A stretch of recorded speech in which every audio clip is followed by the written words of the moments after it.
Namaste, my beautiful souls. Today is a very special reading on a very special oracle deck. The deck, which is called Oracle of Souls. There are several so called shadow decks. This is one of them. One of them is called the Tarot of Shadows. They usually give probably not very pleasantly sounding messages, but there is an expression and there is such a thing which is called shadow work, and we all have that shadow. We all consist of yin and yang. We all have both in us, as they said in medieval time. We have an angel on our right shoulder and the evil or the mischievous spirit on the left shoulder. So we have it in us.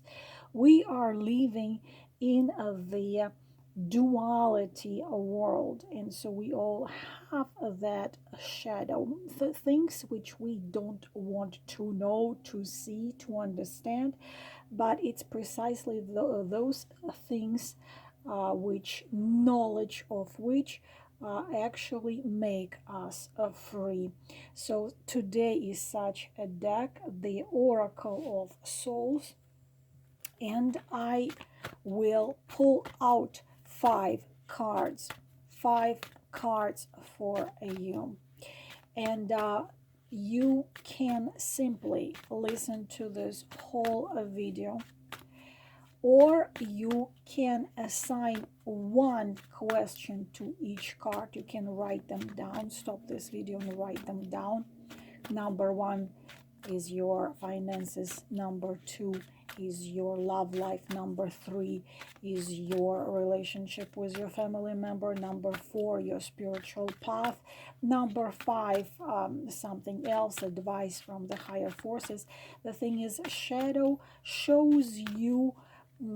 Usually the shadow decks are very, very clear. The message is clear and you will know what it is all about.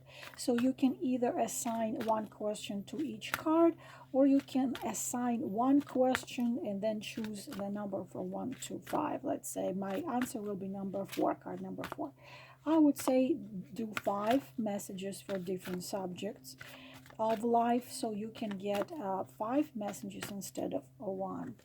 Asking the spirits of fire, earth, air, and water, the guides, the keepers, the guardians, and the souls of this deck to give us the answers to our questions with gratitude. Honestly, I'm trembling, like my hands are slightly trembling right now. This is a very powerful deck, so I'm gonna hold it with my right hand and I'm going to pull out 5 cards.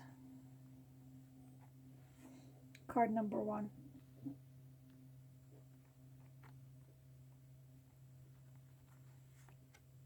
card number 2, number 3,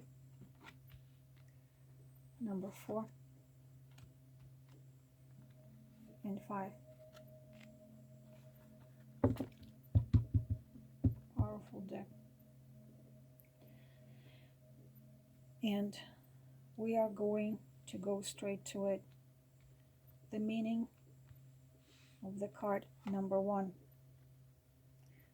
And here we have Osiris, the god king of Duat. If your question was about studying, that is such a clear answer. Osiris, or in Russian we pronounce it as Osiris, or even Osiris. Osiris, he had created, the realm of his own, and he made it home for the people who would seek knowledge. So the legend say that Osiris was traveling all over the earth, and he was gathering and he was looking for those who would want to learn. And they learning and the expression knowledge is power. This is the main meaning here, because being without knowledge of how to do things is being in darkness. So Osiris, he got them back to Duat, and he was teaching people. He was giving people the knowledge of art, of architecture, agriculture, all kinds of crafts of the world. So this card tells you to consider consider doing something what will give you in the future great results, but learning it would really be very beneficial for you. So for example, if you have decided to let's say become a psychologist, it requires 4 years. So you might hesitate, or maybe it's long, maybe I'm to this, I am to that, or whatever you decided to learn, Chinese language, or painting beautiful landscape, or whatever it is. But please understand that please choose the longer thing.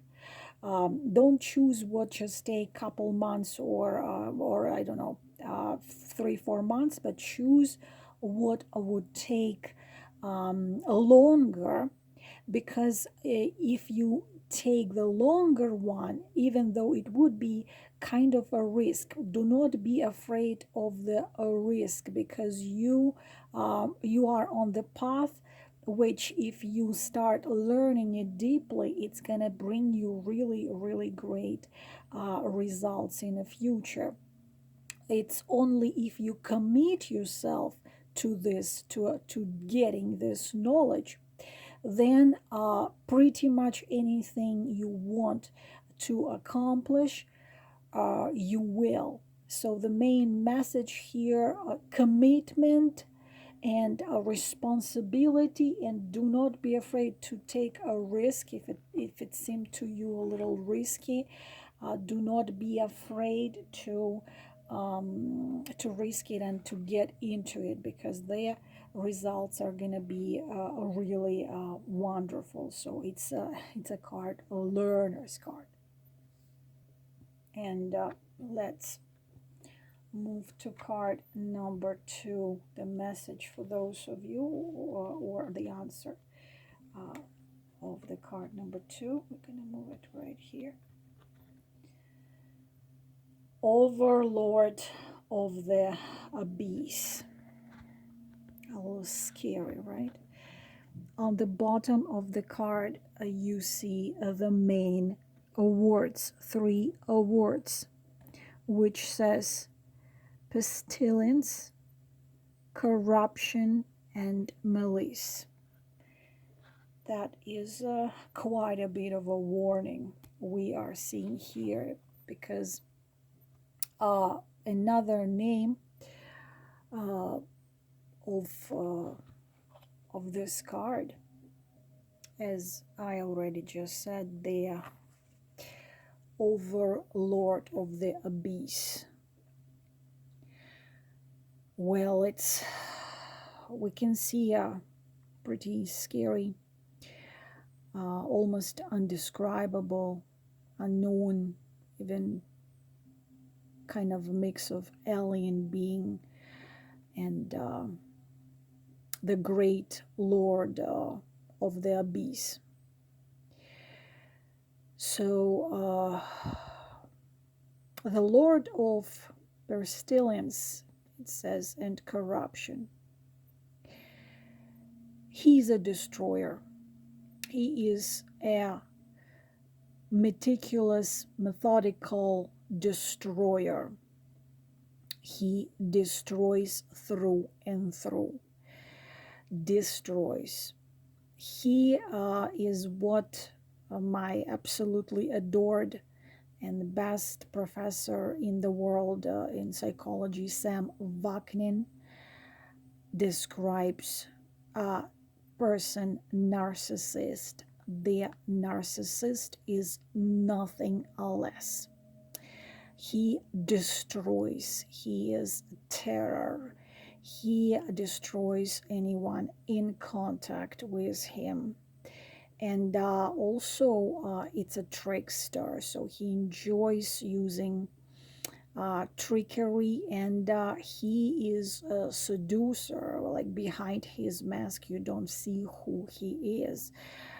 He seduces poor souls away from El Shaddai, and he represents unfortunately, we can say, inclination towards evil in the world.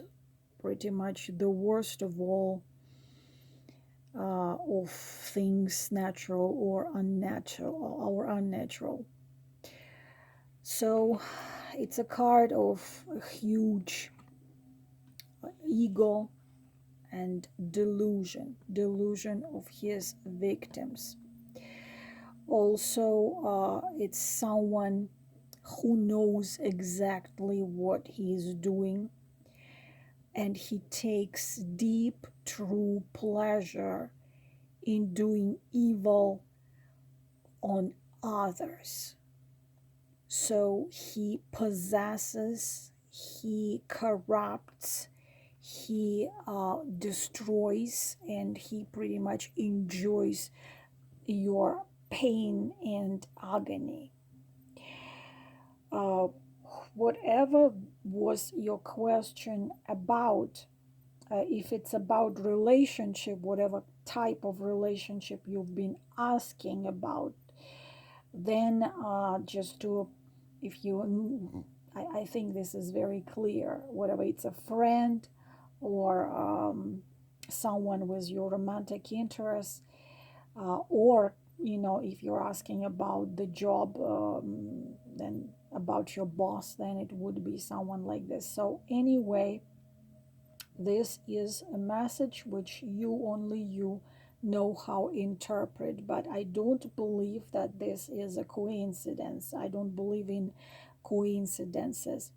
So be very, very careful, please. And if you don't understand who this person can be, then within next at least several days, and to be exact, if possible, within 30 days from now, please try to just pay attention who appears in your life new, and just pay attention to the red flags, because you always feel such people, you feel uncomfortable. You can't imagine how brilliantly your body is created, because beside your physical body there are 6 non-physical bodies. In all of the 7 of them together, when there is someone behind the beautiful mask, you always feel uncomfortable with such people. No matter how charming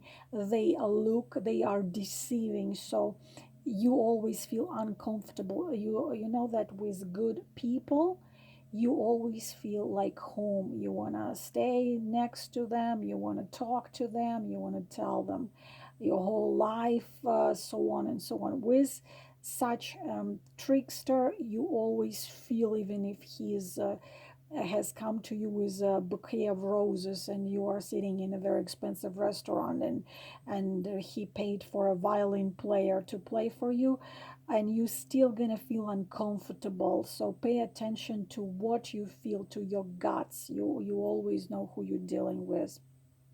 All right, so this is a card number 2. The message card number 3, the maestro. Oh, this is beautiful. So it's the representation of, guess who? I guess you do recognize him, the maestro, master of inspiration. So on the bottom, you see it says understanding, community, and ingenuity. This is their representation of the greatest ever genius, Leonardo da Vinci. And as you remember, he was not just a painter, he was a scientist, he was a creator, he was an inventor. It's just as if he possessed talents and ability of many people. So this card is so many incredibly wonderful things.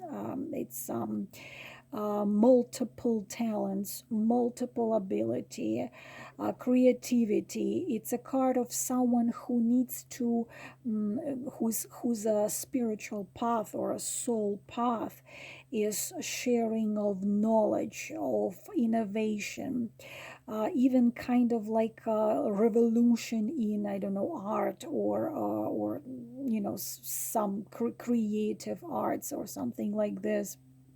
So it's like a combination of all these different things are in one. So very, very definitely, I believe that this is a very clear message for you. So what he says, what the message he gives, he pretty much tells us that look for an opportunity to share with the world the knowledge or that you have accumulated or are accumulating, or the talent. For example, you play piano, and Allah told you, Carol, that please make a YouTube channel and record how you play with the world. Share with the world your talent and your beautiful gift. Especially, it would be unbelievably beautiful if you would share how you play together with your twin flame.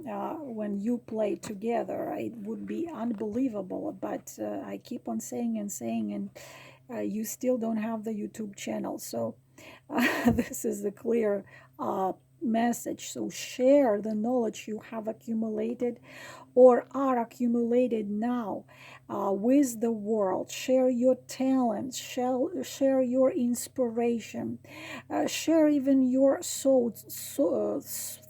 I'm sorry, because you also, if you feel like you want to learn something new, you might be thinking, should I learn it, should I learn it, like something new discipline.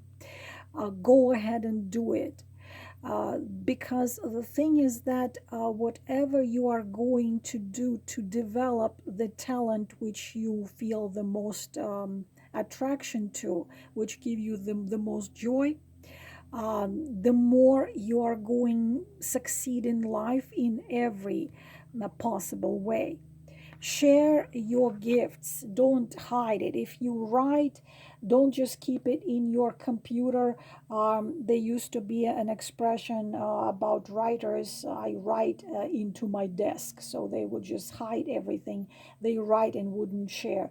If you write, don't just keep it in your computer or in your phone. Share it with the world. Your words are inspirational. Your teaching and your experience are inspirational. Your paintings are inspirational. Your knowledge can help to others to find the answer to the questions. Share them. So this is the message for you. I think it's pretty clear. As you can see, this deck is pretty like straightforward. We're gonna go to card number 5. Oh wow. Fame, stagnation, and pride. poet of Avon, the storyteller. What an incredibly what an incredibly deep card. The poet of Avon, the storyteller. So the problem is that this man, this poet, he's clingy for something he had already done. So he clings too closely to his previous existence. Something he had written already, something he had already created, something he had already achieved, and he's stuck on his previous creation, whatever it is. And he is why we have the word stagnation, that he is not he's stuck, he's unmovable, he's afraid to start doing something else, being afraid that it's not going to be as good as it was. It actually can be. My beauty is about relationship, something you had to let go, and now you are in stagnation because you think that that good is never going to happen. Probably some of you even getting this message from someone who passed away. If you are a widower and someone you loved passed away, this is the straight message from him. You got stuck in the past and you are thinking, no, you're not going to create anything better than what you had already created. It's not going to be as good or better than your past relationship or a man who has gone from physical realm. That's not true. And also you need to understand that you need to create or work not in order to please audiences, okay, because you need to create what makes you feel happy. You need to do and work at the area which brings you joy, not what brings you appreciation of the crowd. He's stuck on being appreciated by the crowd, so that he's afraid to move on. He says that the fame and adulation can be both a reward and a chain, and that one can use one's creative spark to feed oneself temporarily, but mind to look after spiritual food as well. So this is simple. You are stuck. You can be stuck in the past, whatever it is, your past job, which you this would be true about many people right now in the world who are refugees, including my own country.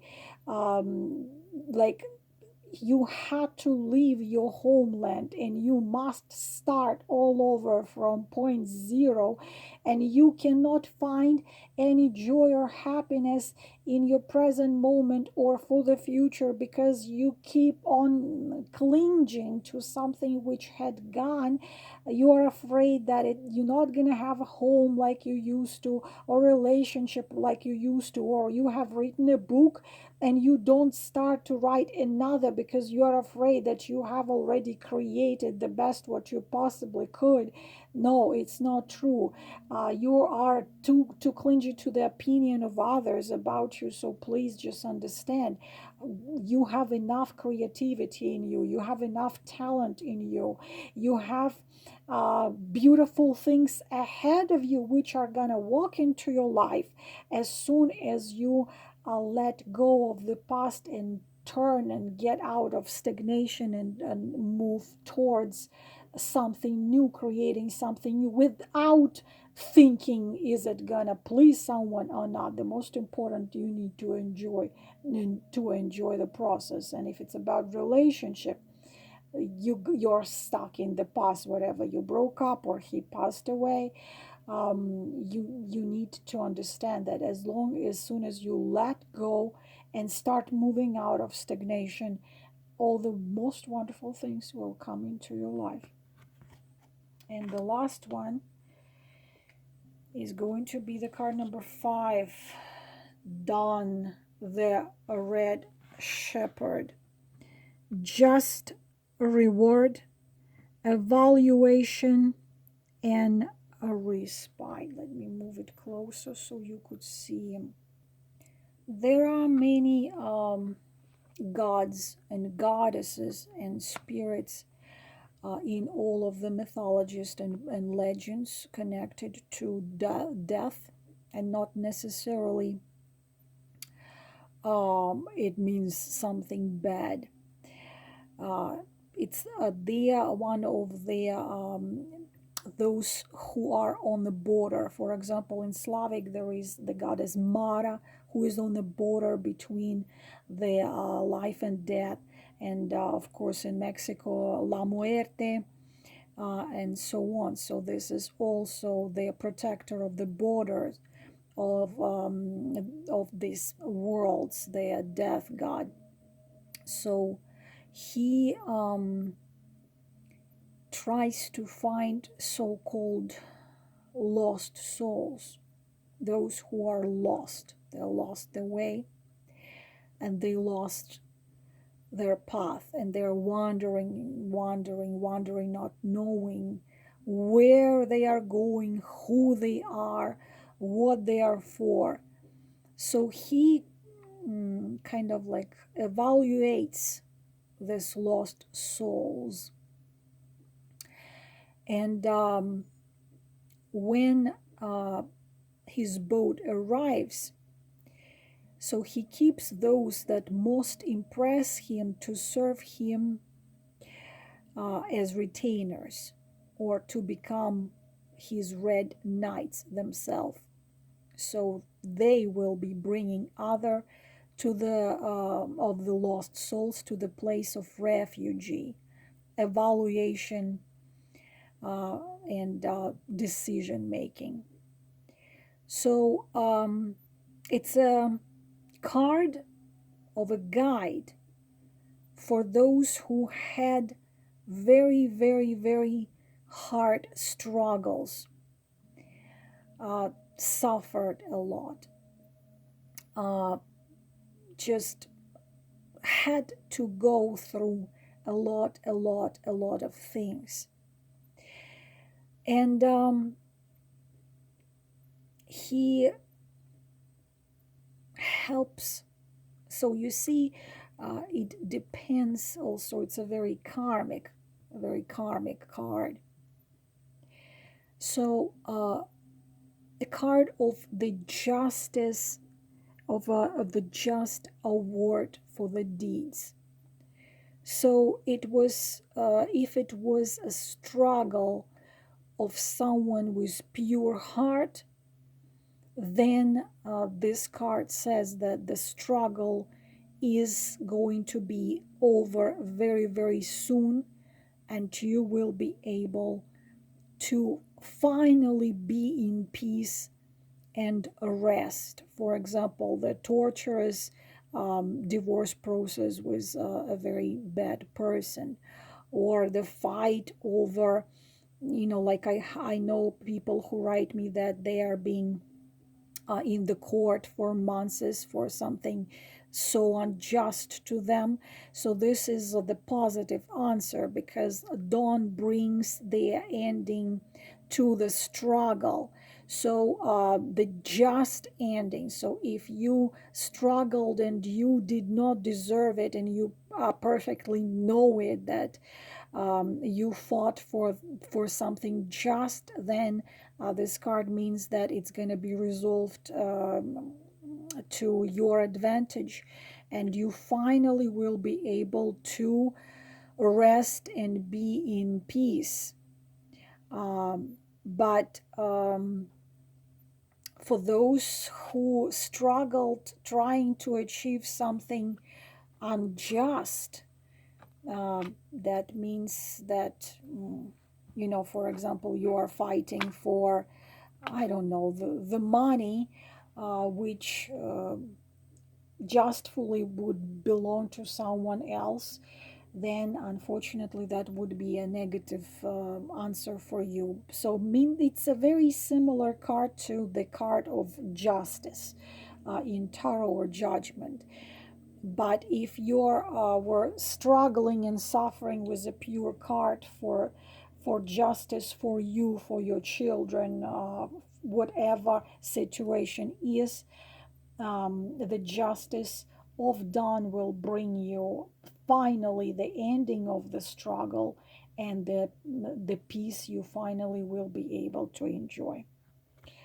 This is all my beautiful souls for the deck Oracle of Souls. I hope it was helpful and you got your answers. Wishing you all the best. We will talk to you later. Namaste.